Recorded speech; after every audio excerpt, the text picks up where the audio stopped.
Bonjour à tous mes abonnés, les amis, les frères et sœurs. Soyez tous bénis. Je vais essayer de faire le truc vite fait là parce qu'il est 10h, alors je sais pas si le truc couche ou quoi qu'est-ce. Je vais faire le 89 déjà. Chapitre 89, Histoire du monde depuis Noé. Alors un ange parla à ce taureau blanc et lui apprit en secret qu'il en trembla. Sans qu'il trembla, excusez-moi, je recommence. Je suis fatigué, alors vas-y. Hein. Alors, bon, je recommence. Chapitre 89, Histoire du monde depuis Noé. Alors un ange parla à ce taureau blanc et lui apprit un secret sans qu'il en tremblât. Il était né taureau et il devint soudain homme. Il se construisit alors une grande barque pour y habiter. En 3 autres taureaux vinrent habiter avec lui. Je levai les yeux et vis un toit élevé sur lequel coulaient avec violence les eaux de 7 torrents. Ça me parle beaucoup tout ça. 10 sources s'ouvrirent dans la terre. L'eau commença à bouillonner et à jaillir du sol jusqu'à ce qu'un enclos fût rempli d'eau. L'obscurité et le brouillard s'accrurent tandis que l'eau s'éleva par-dessus l'enclos. Les taureaux se rassemblèrent jusqu'au moment où ils furent submergés puis noyés. En revanche, la barque flottait. Les trompes d'eau cessèrent de tomber, les fissures dans la terre se bouchèrent, tandis que d'autres abîmes s'ouvrirent. L'eau y descendit jusqu'à ce que la terre fût asséchée. La barque fut déposée à terre, l'obscurité disparut et la lumière se manifesta à nouveau. Alors le taureau blanc, devenu homme, sortit de la barque en compagnie de 3 autres taureaux. L'un était blanc, le second rouge comme le sang, et le dernier noir. Soudain le blanc s'éloigna d'eux. Ils se mirent à engendrer une multitude de bêtes sauvages et des oiseaux, des lions, des léopards, des chiens, des loups, des hyènes, des porcs, des renards, ainsi que des écureuils, des sangliers, des faucons, des vautours, des éperviers, des aigles et des corbeaux. Pourtant, au milieu d'eux naquit un petit taureau blanc. Ils se mordirent mutuellement, puis ce taureau blanc engendra un âne sauvage et un autre taureau blanc. L'âne grandit, le taureau engendra à son tour un sanglier noir et une brebis blanche qui engendra 12 brebis. Ça me cause aussi ça, 12 brebis. Le taureau engendra de nombreux sangliers. Lorsque les 12 brebis eurent grandi, elles livrèrent l'une d'entre elles à des ânes, lesquels la donnèrent à des loups. Et celle-ci grandit parmi eux. Le maître amena sur 11 brebis pour les faire vivre et paître au milieu des loups, où elles se multiplièrent pour constituer un immense troupeau. Mais les loups commencèrent à jeter leurs petits dans un grand cours d'eau. Les brebis pleurèrent sur le sort infligé à leurs petits et se plaignirent à leur maître. Jusqu'à ce qu'il descendit de son sanctuaire pour les écouter. Il appela alors cette brebis et lui demanda d'aller chez les loups pour leur ordonner de ne plus toucher aux brebis. Très intéressant. Elle se rendit donc chez les loups avec une autre brebis et leur transmit le message du maître. Les loups les agressèrent, mais le maître accourut pour les sauver. Mes yeux furent alors témoins du fait suivant. Les brebis quittèrent les loups, mais ces dernières perdirent la raison. Ils poursuivirent les brebis malgré la présence du maître des brebis. Les loups continuèrent, le maître des brebis, Jésus. La présence du maître des brebis. Les loups continuèrent de courir après la brebis et les rejoignirent près d'un étang. Les eaux s'ouvrirent pour les laisser passer tandis que leur maître s'interposait. Les loups ne virent plus les brebis au milieu de l'étang, mais quand ils aperçurent leur maître, ils prirent la fuite. Brusquement, l'étang se referma et noya les loups. Sauvés, les brebis quittèrent l'étang pour s'installer dans un désert où leurs yeux s'ouvrirent. Suivit alors leur maître, les faire paître et leur donner de l'eau et de l'herbe, tandis que les brebis qui les avaient quittés reprit sa place. Cette brebis monta au sommet d'un rocher élevé et le maître l'envoya auprès de ses compagnons. Elle était grandiose, terrible et puissante. Toutes tremblèrent et dirent : « Nous ne pouvons nous tenir debout ni regarder la brebis monta de nouveau au sommet du rocher, mais les yeux des autres commencèrent à s'obscurcir et elles sortirent du chemin qui leur avait été montré, sans que leur guide ne la découvrît. Alors le maître devint fou de colère, et la brebis sur son rocher apprit leur défection. Elle descendit et découvrirent que la plupart d'entre elles s'étaient égarées à sa vue. Les brebis eurent peur et voulurent retourner à leur bercail, mais cette brebis alla chercher celle qui s'était perdue et les tua, ce qui provoqua une grande panique. Alors elle fit revenir les brebis restantes à leur bercail. Ma mission se poursuivit jusqu'à la transformation de la brebis en homme, qui construisit une maison au maître afin d'y conduire toutes ses compagnes. Je continuais à la voir jusqu'à ce qu'elles s'endorment toutes les grandes brebis. Une histoire qui rappelle vraiment une autre, celle de Moïse. C'est à cause de ce passage, entre autres, que, je dis pas son nom, affirme que le rédacteur de ce manuscrit était juif.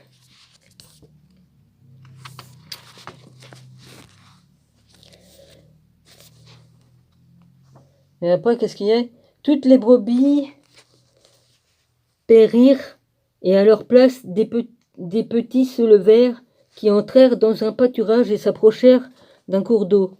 La brebis qui les guidait, elle qui s'était transformée en homme, fut séparée des autres et s'endormit. Cette dernière la cherchèrent et poussèrent de grands cris.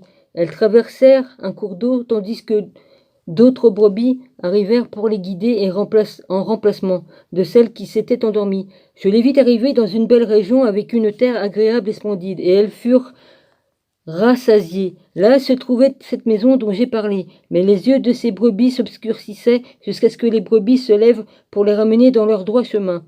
Les chiens, les renards et les porcs se mirent à dévorer les brebis perdues jusqu'à ce que le maître choisisse un bélier pour les guider. Celui-ci tua ces chiens, renards et porcs sauvages. À ce moment, les yeux de ces brebis s'ouvrirent, mais le bélier devint fou et s'attaqua à ses propres brebis. Le maître l'envoya alors vers un autre brebis et se leva au rang de bélier pour conduire le troupeau. La première alla trouver l'autre et lui fit part de sa promotion et en fit un passeur pour les autres brebis. Cependant, les chiens continuèrent à les agresser. Le premier bélier poursuivit le second qui s'enfuit, et les chiens eurent raison du premier. La seconde conduisit les petites brebis lui-même et en engendra un grand nombre, puis s'endormit. Un jeune prit sa place et devint conducteur des autres. Ils se multiplièrent à leur tour et effrayèrent tous les chiens, renards et porcs. Ce bélier rua toutes les bêtes. Quant à la maison dont j'ai déjà parlé, elle devint immense pour accueillir toutes les brebis. On y ajouta même une grande tour où se tenait le maître, assis devant une table chargée de virtuailles. Puis je vis des brebis s'égarer de nouveau pour suivre une multitude de voix. Le maître en appela quelques-unes, puis les renvoya auprès de leurs compagnes, mais celles-ci les tuèrent. L'une d'elles, toutefois, fut sauvée par le maître, qui fit monter et s'asseoir à ses côtés. Il envoya encore bien d'autres brebis près de celles-ci pour leur annoncer sa parole. J'avais presque fini. Je les vis ensuite délaisser la maison du maître pour errer. Aussi, il les massacra dans leur pâturage et les abandonna aux lions, léopards, loups, hyènes, renards et à toutes les autres bêtes sauvages. Et cela se renouvela à maintes reprises. Moi, je me mis à hurler de toutes mes forces. J'appelai le maître des brebis pour le prendre à témoin. Et il se tut en les voyant, se réjouit même qu'elles soient mangées et les abandonna aux fauves. Puis il appela 70 pasteurs et leur confia ses brebis avec ces mots. Que chacun d'entre vous désormais fasse paître les brebis et fasse tout ce que je dirai. Je vous les livrerai un nombre déterminé Je vous les livrerai en nombre déterminé et vous direz celles qui doivent mourir et celles qui vous fera mourir. Celles que vous ferez mourir. Puis il en appela un autre et lui dit, « Regarde bien et vois toutes ces brebis que les pasteurs font périr en plus grand nombre de ce que j'ai ordonné. Pour tout excès et perte, ils en seront de leur œuvre. Écris combien ils en font périr à cause de moi, et combien à cause d'eux. Inscris toute perte de chaque pasteur à son compte. » Ça vous rappelle rien, les faux prophètes, les faux machins, et qui conduisent des brebis dans le mauvais chemin? Ouais, ça doit être ça. Lis-moi ensuite les nombres, que cela me serve de preuve contre eux. Il faut que je connaisse la conduite de ces pasteurs, afin de les évaluer et de voir ce qu'ils font. Mais fais en sorte qu'ils n'en sachent rien. Ne les avertis pas. Fais remonter toute cette enquête devant moi. Ma vision se poursuivit, et j'arrivai au moment où ces pasteurs firent paître leurs brebis et se mirent à tuer plus de bêtes qu'ils n'en avaient déjà l'ordre, puis à les livrer aux lions. Ceux-ci, ainsi que des léopards, dévorèrent la plupart des brebis. Les porcs sauvages ne furent pas en reste. Ils brûlèrent la tour et renversèrent la maison. Je fus saisi de tristesse à partir de là, et ne fut plus possible de voir si les brebis entraient dans la maison. Donc les pasteurs et leurs serviteurs livrèrent ces brebis aux bêtes sauvages, et le rapport fut écrit. Il vint sans dire que chacun tuait et faisait périr plus de brebis que de nombre permis. Moi je pleurais et voyais leur sort. J'ai vu aussi celui qui inscrivait, je le voyais tenir le compte de chaque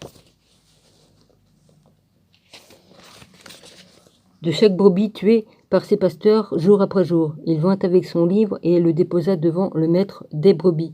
Le maître s'en empara et lut lui-même. Voilà, s'en empara, le lut lui-même, le scella et le reposa. Après, les pasteurs firent paître les brebis pendant 12 heures. 3 revinrent pour rebâtir tout ce qui avait été détruit et élevèrent une nouvelle tour haute. Elles y placèrent une table, mais tout pain posé dessus devenait impur. En plus, les yeux de ces brebis étaient aveuglés, tout comme ceux des pasteurs. Aussi le maître des brebis les livra à la destruction. Le maître garda le silence jusqu'à ce qu'elles eurent toutes été dispersées dans le désert, et jetèrent aux animaux féroces leurs pasteurs, ne purent les sauver. Celui qui avait écrit le livre l'apporta, le lut au maître des brebis, qu'il supplia en leur faveur, et à qui il adressa une demande. Il lui montra toutes les conduites des pasteurs et porta témoignage contre eux. Puis il déposa le livre et s'en alla.